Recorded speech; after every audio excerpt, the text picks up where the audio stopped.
Mina, what is the difference between the UPC codes and FNSKU codes? Okay, so very good question. I get it a lot. UPC codes are basically universal product code. It is, think of it as a social security number for your product. Every single product in the world needs an FNSKU code. It needs an identifier for that code, and it identifies the product at a fundamental level. So it identifies the product like it's a black shirt with X design small from Mina's company. Like, it's so detailed, it identifies every single part of that product, because the way that it works is you go into the database and you enter all the information of your product, and then anyone who scans it can quickly identify what that product is. I recommend you go to gs1.org and buy the codes there.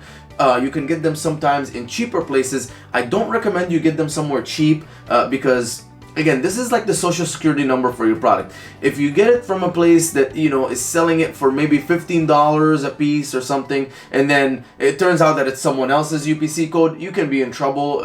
Amazon could not accept them. A lot of things. You don't want to set up your business in a non-legitimate way. UPC codes on gs1.org, it's only $250 for 10 codes. The minimum you can get is 10 codes. Trust me, I thought 10 was a lot when I first started, and I blew through them. So start with 10 codes. It's $250, and it's tiny, and it's $50 a year after that. So, and you get the most legitimate barcode. So not a big investment. And then when you move to 100 UPC codes, it's only $750. So again, not a massive investment to put into your business to make sure that you have legitimate codes. Now, what are FNSKU codes? Amazon basically, they found that people were like buying products and taking products from different places and then sending them to Amazon. And so sometimes, like for example, let's say John buys a bunch of Hydrolite and then tampers with them, not because he's bad or anything. Maybe he's just like, opening them, taking half out and then closing them, something like that, and then selling them back on Amazon, being like, wow, I just made my money back and profit and like all of this stuff. They said, okay, let's put an end to that. And the way to do that is that every single product needs to have an FNSKU code.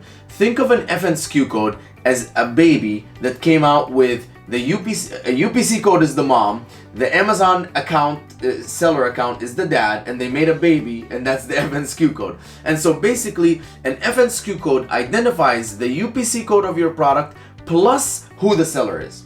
So every time you get a product from Amazon and there's an FNSKU code and you scan it, it says, yeah, this is X product because we have the UPC code and it's from X seller. So if I'm selling Hydrolite and John is selling Hydrolite and someone gets a Hydrolite and is like, oh, my stomach hurts, this is a bad Hydrolite, and they report it to Amazon, they're like, show us the FNSKU. They scan that and they're like, oh, this came from John, the non-legitimate person. You should have bought from Mina, or like they shut John down. They're like, you're selling like bad stuff. And so that is the difference. Now, how do we get an FNSKU? It's very simple. When you create a listing on Amazon, you're gonna input, the title, bullet points, images, all that stuff. One of it is, what is your product identifier? So you're gonna click and say it's a drop-down menu. There's G10 exemptions. We can get into that for days, but you're gonna pick UPC code.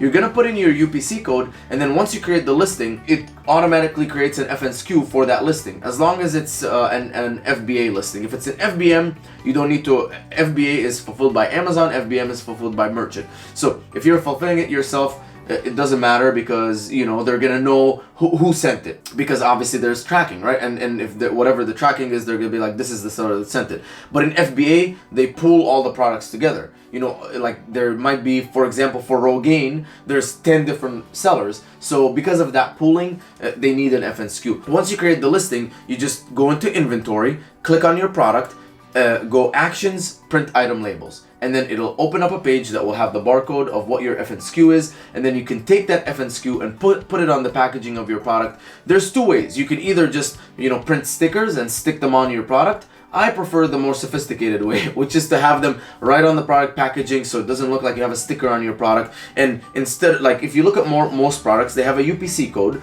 but instead of that code, it'll be an FNSKU. Now people will be like, oh, but what if I'm gonna sell in stores? Okay, if you're gonna sell in stores, then have a UPC code and then you can stick an FNSKU on top of it. But come on guys, most of these people taking the courses are not gonna sell in stores. It takes a long time to get in stores and all that stuff. And you know, if you're selling in small mom and pop stores, you don't need a UPC. You can still use your FNSKU. So you know, when you get there and you're in stores, you're not gonna be watching this video. So you're gonna be more advanced. So don't worry about, oh, I'm gonna sell in store, blah blah blah, like this stuff. You're like, take it easy. Be successful on Amazon first, and then you worry about your FNSKU versus UPC when you're selling in stores. Okay, so what I got from this is FNSKU is a baby, Amazon and UPC's baby, and John is a bad boy. Yeah, Yes? don't buy anything from John. Thank you, Mina. Awesome.